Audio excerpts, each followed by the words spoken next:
Right in front of us? You know we have our own bathrooms now.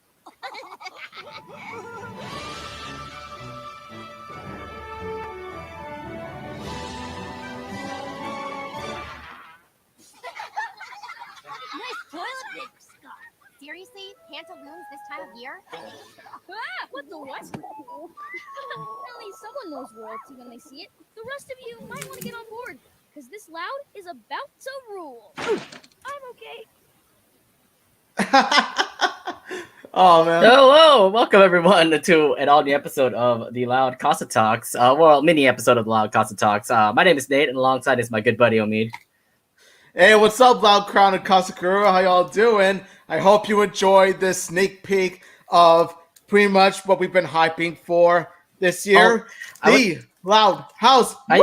I think all day long today we were all hyped about this trailer that dropped. It was part of Netflix's Geek Week, which, we were thinking that, okay, out of there, actually, we're going to have something Loud House Nickelodeon related, but they dropped this and we are absolutely excited about it. But we have information now that the Loud House movie is coming out August 20th, 2021. Woo! And yes, we're going to be all hype about it. But from the trailer, Omid, what exciting things are you looking at from the trailer, like that you got from it? Okay, first and foremost, the animation. Look at the animation. It's so polished. It's so smooth. Like, you could tell that, like, the budget for this movie is definitely much higher than the budget for the show. But then again, it's a given considering, budgets for movies, technically, they're always, much bigger than budgets for TV shows anyway. So you can definitely tell that the animation here is an improvement over the show's animation. Not saying the show's animation is bad, but my God, like the movie's animation is just much more smoother in my opinion. I have to say the animation absolutely improved. But then again, Paramount is also a part of this as well. So you would imagine the animation doing so much better on it. The other thing too is that I think Lincoln is really totally loving the fact that he's a prince now. Like, you can see him just walking down the stairs, and look, the family doesn't really care, but he does. yeah. Honestly, the way Lincoln was walking down with pride is like, what are you doing? Duking. Like a boss. Like Lincoln's like a boss. Look.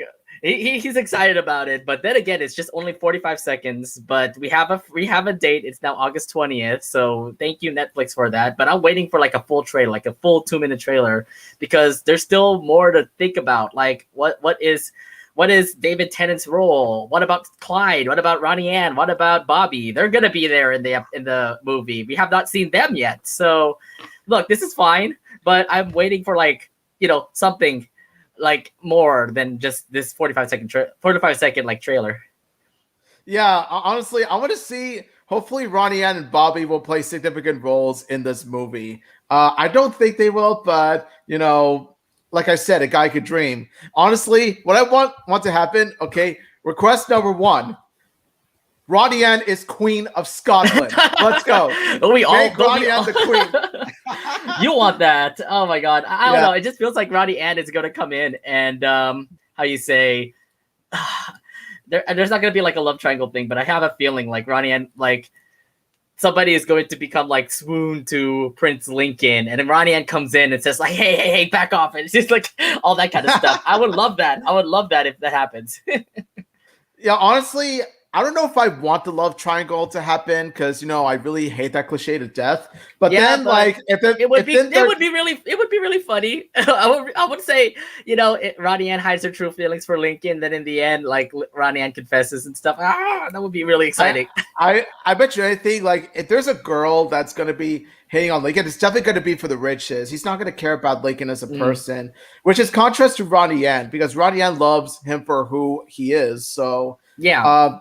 There's gonna be a bit of a clash right there. It's gonna be fun. And then the other thing too is like, look, they're facing royalty, and who knows what happens at the end? Maybe somebody from the Loud House will probably stay in Scotland. There's a reason why the movie and Camped is currently airing right now. Camped is pretty much a summer vacation like setting, and then there's no new episodes. If you look at the schedule, there's no new episodes until the movie comes out, unless like something happens in July or August. But maybe this was foreshadowing to say, hey, it's time for us to actually put out the movie. So yeah, I have a feel. Yeah, go ahead. I think it was definitely a precursor to Camped, because when you do think about it, after Camped, like you said, there are no new Loud House episodes, whereas Casagrandes, on the other hand, still has upcoming new episodes. Right. But like I said, we only have a 45-second like a little sneak peek, but that's it. I really hope that we actually have like another like a 2-minute trailer, but we'll wait until the next upcoming months. But to say the least, July probably will drop something like really heavy, and then we'll wait for August 20th when the movie comes out. It feels like it's going to be a huge moment for us Loud House fans. Hear, hear. Heck yeah. All right. But by the way, we are still currently in our episodes, reviews, and previews because it is a little mini episode. So let's get straight to it. We have 2 Casagrandes episodes that we're going to be reviewing tonight. It is Saving Face and Matters of the Kart. Plus, we also are previewing the 2 episodes coming out on Friday, Chancla Force and Fluff Love. So I want to ask you, Omid, you weren't the one person that actually, watched this before it aired on Nickelodeon, right? No, I actually waited until it aired on Nickelodeon. Yeah, that's good, because I know everybody else kind of did, and I'm like, oh no, okay. Hopefully we didn't get spoiled, but thankfully both of us didn't get spoiled, and I think both of us didn't watch Chancla Force or Fluff Love yet. Yeah, honestly, like this is sort of reminded me of the whole Disney TVA situation with both Amphibia and Owl House, in which their newest episodes got leaked, but this isn't a dire situation this time. No, I feel like whenever like episodes leak to like other countries, it's like not as subtle than Amphibia, because Amphibia is absolutely like story driven, while the Loud House and the Casagrandes are more like anything can happen. It's a slice of life thing. Yeah, it's a randomized plot. Like it's not really story driven at all. It's not linear. Right, it's not linear. It can go any direction to say. All right. Anyways, let's head over to our first episode called Saving Face. So the plot here says Ronnie Ann and Sid are determined to find out if the new building tenant is their favorite wrestler La Tormenta. So, coming from the episode, you already saw it. Give me your brief synopsis on what you thought the episode was all about. How you thought about the episode. Okay. Time to get this out of the way. Today's forecast, fun. This was a fun episode to me. And the reason why is because it's basically showing what happens when you meddle in someone else's, alter ego. Like when you mess with someone's private life, it shows how it can have dire consequences to not just yourself, but also to the person who's trying to hide the identity themselves. What I really liked about this was, once again, the Sidani friendship is as beautiful as ever. Yeah. And of course, La Tormenta was really awesome. It's like she really is. Like she was really cool to watch wrestle, and of course her as Blanca was really cool as well. Definitely when you see her, when you see Blanca, you could tell. Yep, that's definitely La Tormenta. You can tell by the strength alone. I thought this episode was more of like, they were just pretty much mistaking each other. That fact that, she just sees a person who like acting like La Tormenta. So that preview that I saw with Ronnie Ann and Sid just hanging out on the porch and just seeing a girl who's pretty much doing the moves like La Tormenta kind of tells me like, okay, maybe she's not La Tormenta until the episode rolled, and I'm like, okay, she is. What? We actually have a wrestler like living in the Casagrandes. Okay, awesome. And then of course the kids, they always love to mess around. You see Ronnie Ann trying to wear the mask, and they lost the mask. And therefore you get Sid and Ronnie Ann trying to find the mask. So I thought was pretty cute. And then the other thing too is that they also try to like make it up by making their own mask, thanks to Frida.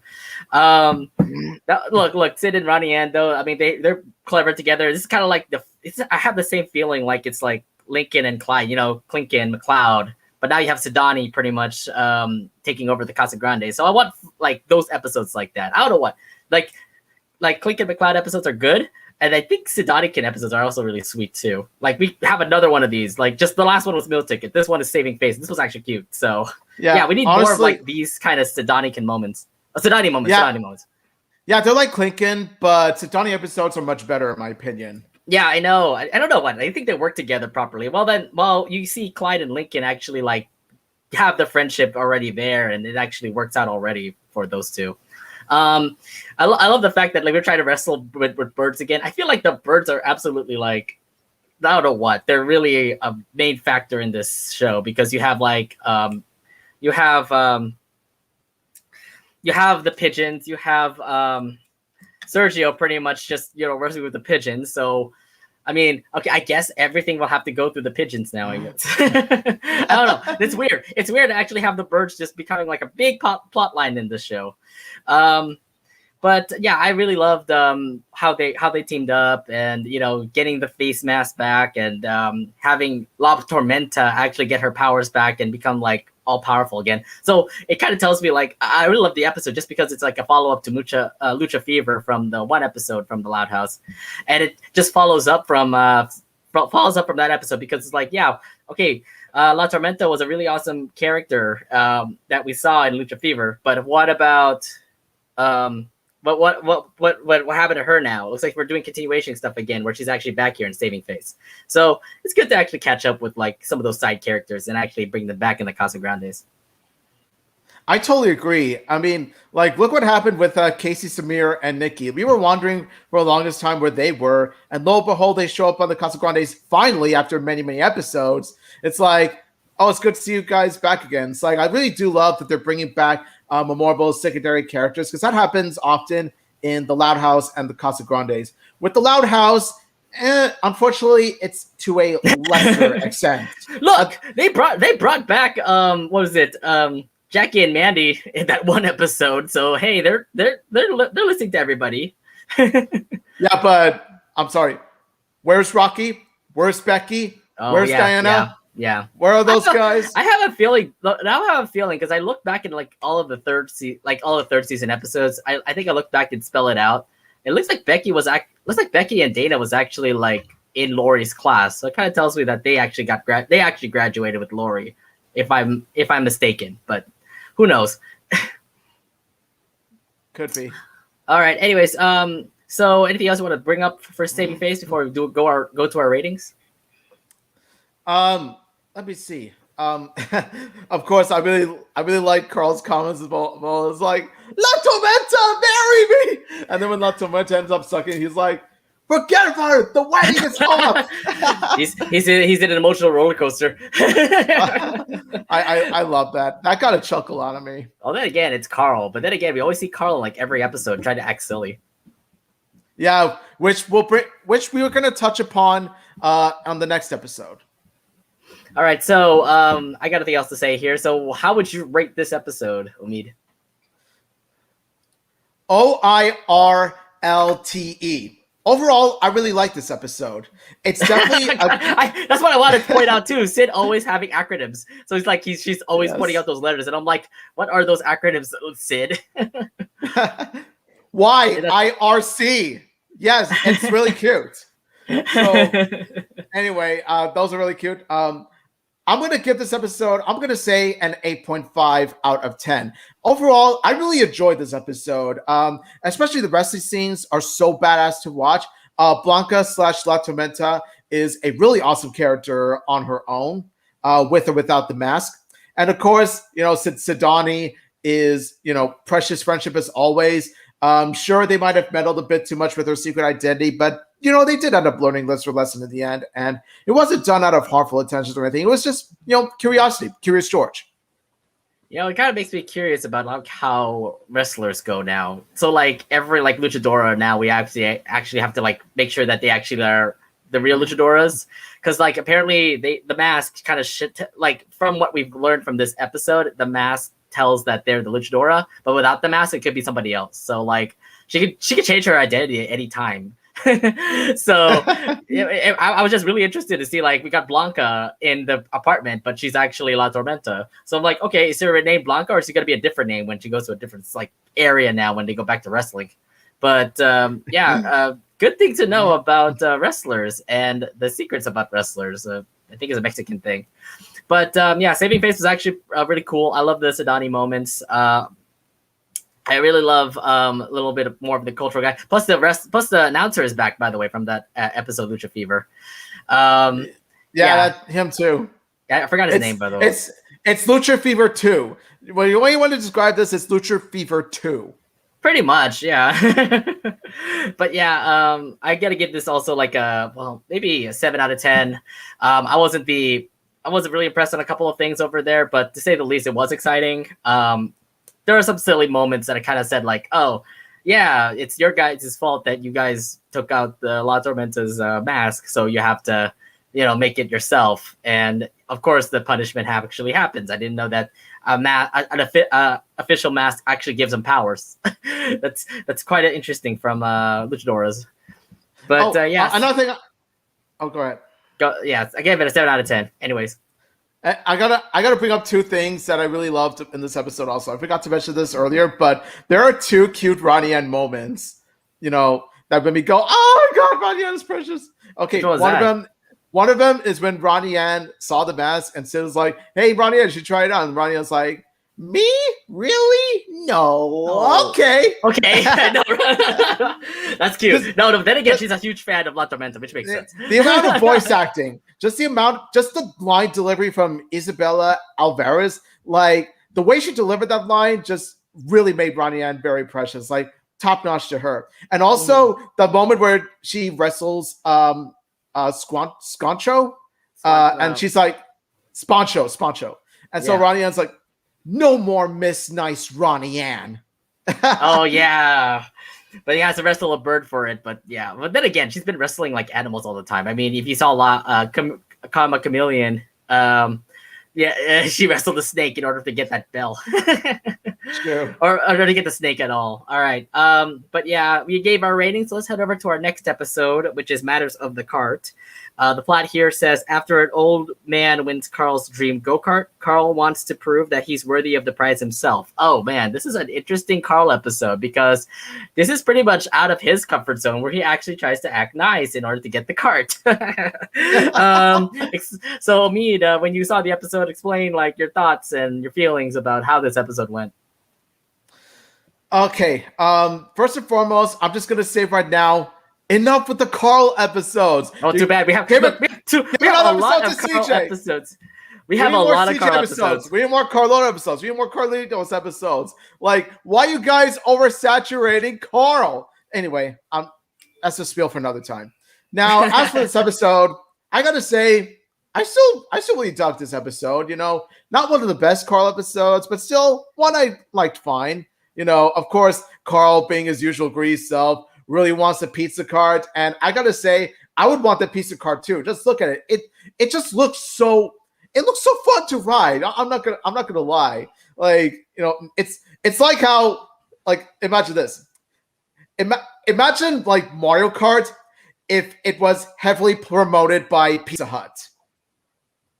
Or imagine this, like Mario Kart. Imagine if somehow like Nintendo bought Pizza Hut or other way around. Like, that's what this cart would look like.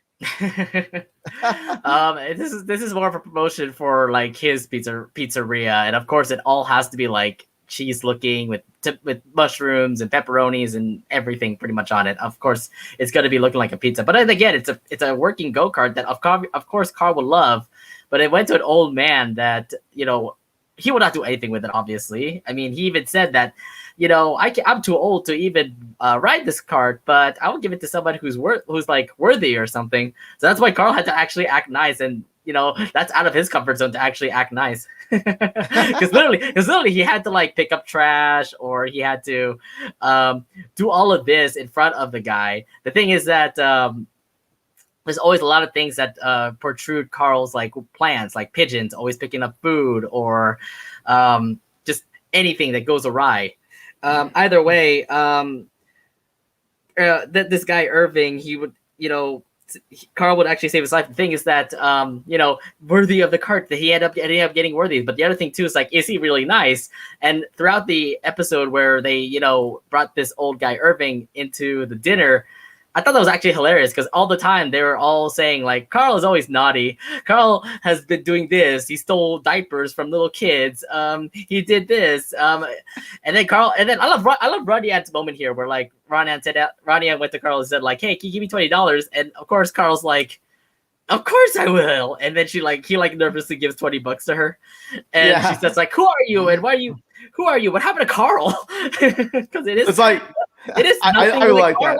that. Yeah, honestly, I kind of want to touch upon this too. Like, now of course the first half was just okay. It was Carl basically trying to be nice, and of course he is partnered up with Sergio of all characters in order to perform, being nice to get the card from Mr. Irving. I think the second half is where the episode truly shines. Like the second episode is where things get really good because it's them at the dinner table, and you can tell like each and every single Casagrande, they are not buying Carl's bullshit at all. Like you can tell that like the family knows Carl well.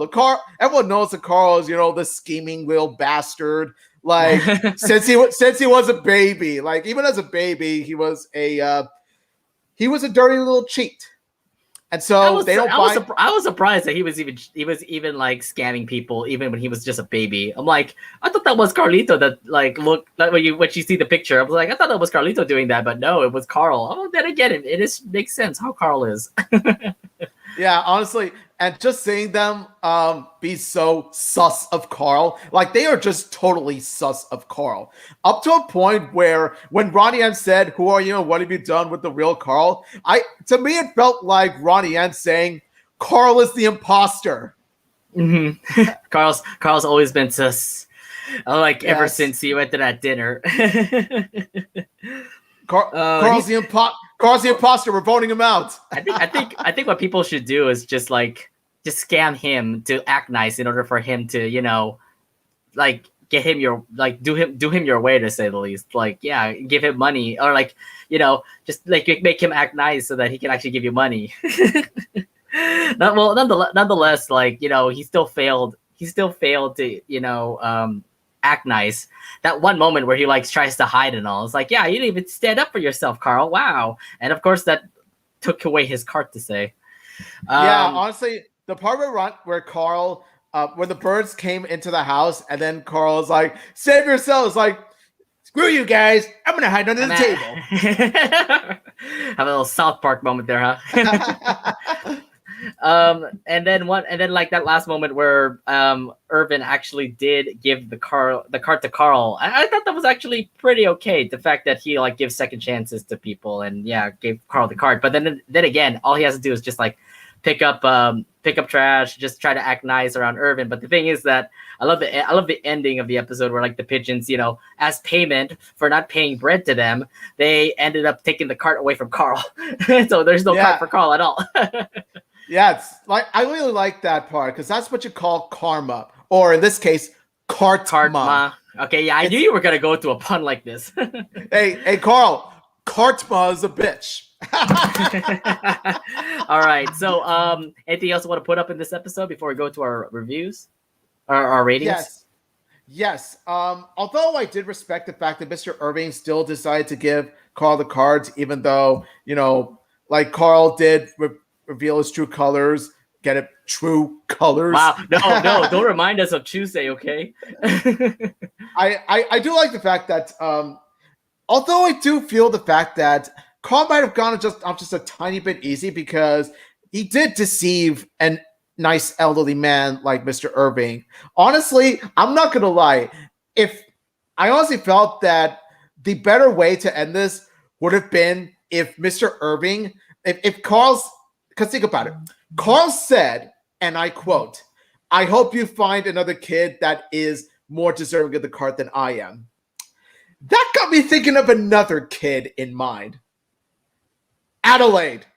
If Mr. Irving gave the cart to Adelaide in the end, it would have made for a much better ending. Actually, no, Adelaide deserves the cart. No, that would have been really cute, actually. If the cart was actually given to Adelaide, I'm sorry, Carl. I found another person that can take it. Then, you see Carl just walking in the park, and then you see Adelaide just running around the cart. That would be really cute, actually, for a good ending. Yes.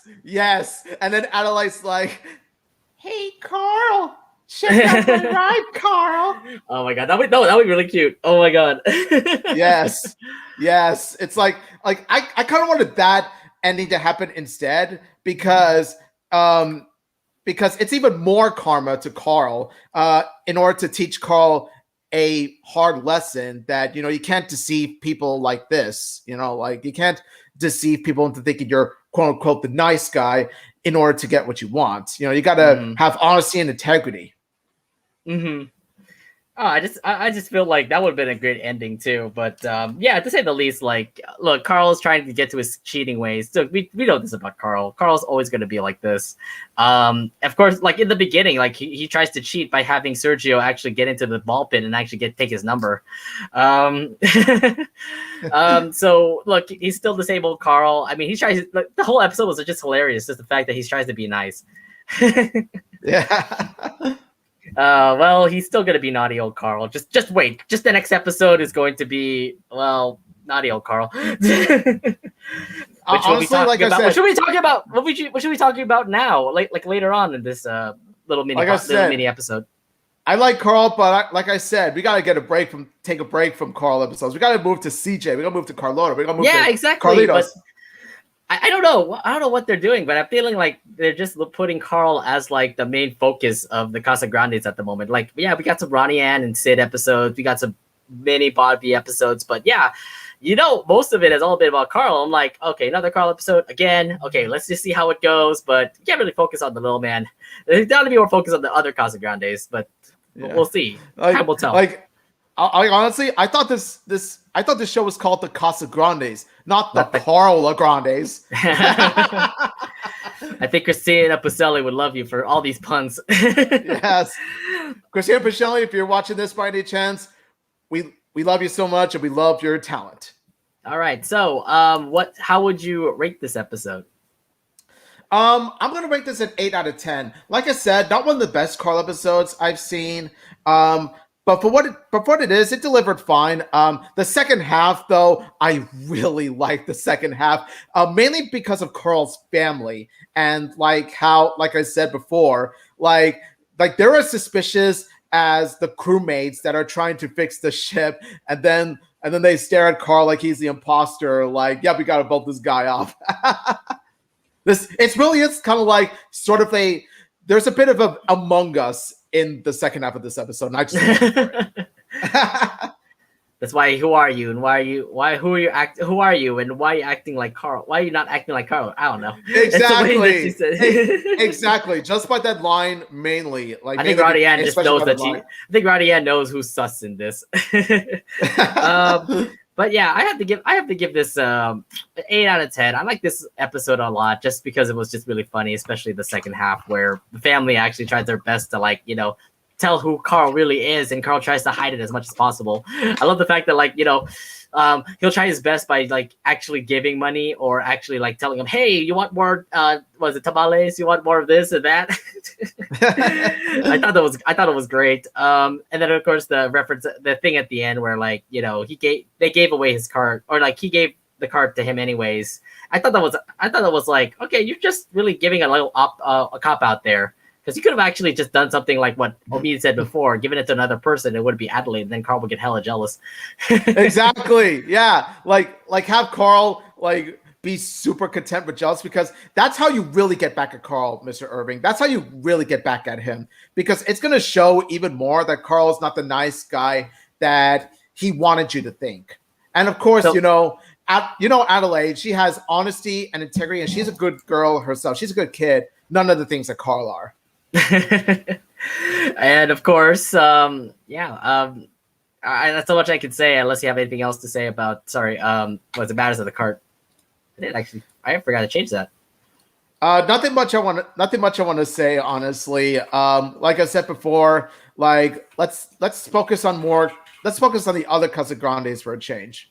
Honestly. Yeah, hopefully we can actually get some more other focused Casagrandes episodes. But anyways, that's pretty much it for our reviews. Actually, it was pretty quick because it was pretty simple, how these 15-minute episodes were. But I think these next two episodes that we're going to be previewing now, this is probably going to be a lot to talk about when it comes to these two. So let's head over to the first episode that'll be coming out this Friday called Chancla Force. Okay, no doubt about it, a reference to Star Wars. Come on, look at the freaking poster. The poster pretty much kind of explains itself. Look, Carl with a lightsaber, and then you have Abuela just like being Darth Vader. What the hell is Please don't tell me there's gonna be please don't tell me there's gonna be a lot of Star Wars references in this episode. Oh my god, This is gonna be hilarious. I can imagine Rosa saying, "Carl, Use the Force. no, Carl, I am your abuela," and then Carl's like, "No, that's impossible. Search your feelings, mijo. You know to be true." Carl's like, "No." I can't wait. I don't know. This is gonna be fun. But so here's the synopsis. Synopsis here says Carl takes Rosa's chancla, setting off the balance of order in the city, and calling the Chancla Force into action. This is really silly of a synopsis. But what do you think? How do you think this episode's gonna play out? Pretty much, it's gonna be the Casagrande edition of Butterfly Effect. That's how I imagine it to be. It's just gonna be, Casagrande's version of Butterfly Effect, because it's pretty much this it's pretty much an episode in which a single item or single element pretty much changes events, and it's a chain of events also. Of course, like this Butterfly Effect cliche has been done to death, and it's pretty much usually hit or miss. Big City Greens and The Simpsons managed to pull this off well. Butterfly Effect, not so much. With Chancla Force, however, I feel that it does have the potential to surpass Butterfly Effect. Yeah, I have a feeling that this actually could be a good episode. Like, yeah, the forces will be really bad if the chancla is in the wrong hands. So what I would imagine is that Carl takes the chancla and then all things go awry. We're like, let's see. I saw a clip where like Frida is starting to like party out and saying what goes to Carlos. You get to see a couple of like things awry happening in the city. I don't know. Like I can see like something happen to CJ, something happened to Carlota. Like let's say the least, like his family and the Casagrandes themselves are going to be all awry. I don't know what they'll do. They're probably going to be out of their comfort zone to say. Like they'll do something else besides what they're always used to do. Like what you said in Butterfly Effect, where like we're like for example Luann, who became an activist. Let's say Frida can become a DJ, or see Carlos not become a smart guy. He could be like Lisa and like work at the gas station. No, not a gas station, but more like the Casagrande Mercado. I don't know. Maybe Carlota may like get out of fashion and do something else. Maybe she could be the activist. And I don't know how. I don't know what CJ be. Maybe CJ could be smart. I don't know. This could be like. I think like CJ, like he could lose. There's chances are there's going to be an event where CJ loses his innocence and becomes dark goth like Lucy. Because when you do think about CJ, you think of a happy-go-lucky kid who loves to pretend and to play all the time. Mm-hmm. What if a certain event, because of the chancla, whatever happened to the chancla, what if it ended up putting CJ in a permanent bad mood? Ooh, see, that would be pretty interesting. And then CJ becomes Lucy. CJ becomes Lucy. What, he become goth? Oh god, it's gonna be. Let him become like goth and say like sigh. Oh, that'd be really interesting if he actually did that. Sigh. No, but I would say once he returns the chocolate to Abuela, then I'm pretty sure Abuela would be like, "Hey, don't do this, don't do that." Then he just throws the chocolate away to them, say like that I cannot accept this bad behavior. So yeah, I would say this is going to be pretty interesting. It's going to be how I would imagine like a little bonding moment between like Abuela and Carl in this episode. But yeah, this is going to be quite a fun episode to say. Anything else you want to bring up? Anything else you want to bring up in Chancla Force? Yes. Prepare yourselves for at least one Star Wars reference. That's all I ask. Just there's gonna be tons. So it's gonna be tons. Look, Abuela is in a freaking hoodie. That kind of tells me that he's going to be like the Empress or something. It's like, God. Use the Force, Carl. Use the Force, which I think he will, because he's just gonna throw a chancla and actually make it work. It's like, no, don't do this, don't do that. Then just throws a chancla everywhere. Yeah. Okay, so onto the episode after that. That's going to be called Fluff Love. So here's actually we have not seen this episode. We have not seen one of these episodes before since Copy Can't, where we have a Carlitos episode. Carlitos goes on a wild adventure to get his favorite stuffed animal from the arcade. Interesting little plot line that we're having here. So, Omid, what are your thoughts about how this episode's going to be? Thank you, Casagrandes. Thank you for listening to what I had to say about Carl's siblings getting their own episodes for a change. Was that too much to ask? Thank you for giving us a Carlitos episode. Okay, now on to the episode itself. Now, I really do like the cover. I do love the title card for this episode. Like it looks to be cute, and of course, it shows Carlitos having a little bike ride with the stuffed animal he wants. You know, it's cute stuff. Cute stuff. As for the episode itself, let me just say that it could have the potential to be the Casagrandes version of Any Given Sunday, in which they're gonna use the shtick of they're gonna come up with a genius idea in order to make Carlitos, even though he's a baby, he is actually much more clever than he seems, and you know he's gonna work well to deliver this episode with his imagination and with his strategies in order to get what he wants, like Lily did in Any Given Sunday. I know. I'm just trying to say this is going to be pretty much Any Given Sunday. But look, I've gotta say this is pretty much gonna be like Any Given Sunday, where Carlito is going to take advantage of all the characters that are gonna be around her. So I would imagine him like taking advantage of Carl, saying like, "Hey, take me to the arcade so I can actually win a plushie." Maybe have Frida actually come in and just maybe he's gonna cry and talk about like, "Hey, let's hang out more in the arcade to say." But yeah, I have to say, this is gonna be interesting because we have not seen a Carlito episode in a while. And from what I've seen from what I've seen in the cast list, Ronnie Ann will not be in this episode. So it's more of Carlito with CJ, Carl, Carlota, Frida, and Carlos. Maybe just trying to get him. I don't know. This is going to be really interesting how he gets that plushie. But I would imagine something as crazy like Any Given Sunday. Yeah, same here. Honestly, like think Any Given Sunday, except replace Lily with Carlitos and replace the Sunday with the stuffed plushie.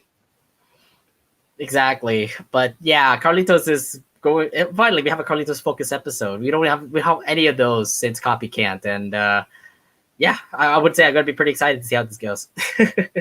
Even with Copy Can't, though, like technically he had to share the spotlight with Ronnie Ann. So I would say that Fluff Love is 100% his episode. Just like what happened with Lily when she had her episode. Yeah, that's what I mean. But yeah, I think that's pretty much it for our little mini episode. It actually was pretty short today, for like 40 minutes. But you know what? The biggest news though we had was, of course, the Loud House movie coming out August 20th, 2021. So get yourselves excited for that. We are absolutely pumped. We can't wait. August 2021. Mark your calendars down, by the way, on Netflix. Just get it ready. Put it on Netflix, by the way. Get yourself set up. Because I think we should have a watch party or something about this. This would be awesome. yes. Let's make it happen, man. Let's make it happen. Let's make a big watch party happen here, man. Well, I have to find the details of that first, how I can actually make it. But yeah, we should really do like a little watch party for all of us here to check out the brand new movie.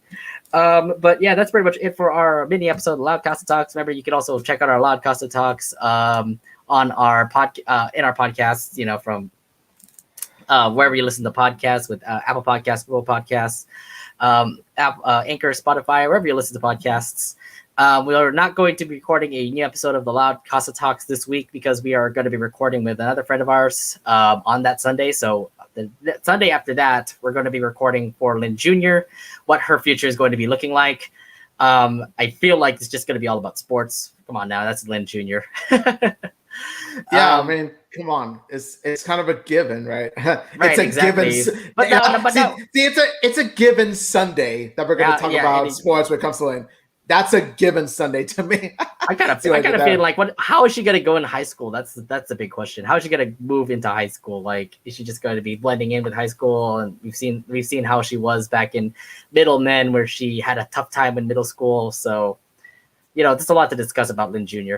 But yeah, that's pretty much it for us here. Anything else you want to say before we head out? Nothing much I want to say except this was a really fun and brief episode. Like, it was short but sweet. Of course, this is a mini episode. We had to keep it like less than an hour. So I'm just saying, if you want a full episode in which we go hours on end discussing the Loud House of Casagrandes or any other show in general, we literally just did it. We literally just did a 2.5-hour episode of Amphibia on Tuesday. Okay, so if you wanna watch a legit long video of us doing it, if you felt this was too short, just go on fan page Loud House of Casagrandes, look it up on YouTube, and you'll see full episodes of our True Colors review. Not only that, but also our character analysis reviews and all that kind of stuff. Yep, for sure. All right, well, that's it for us here. Thank you very much for listening in. My name is Nate. And this is Omid saying thank you all so much for watching. Thank you all so much for listening. And until next time, smell you later, dudes.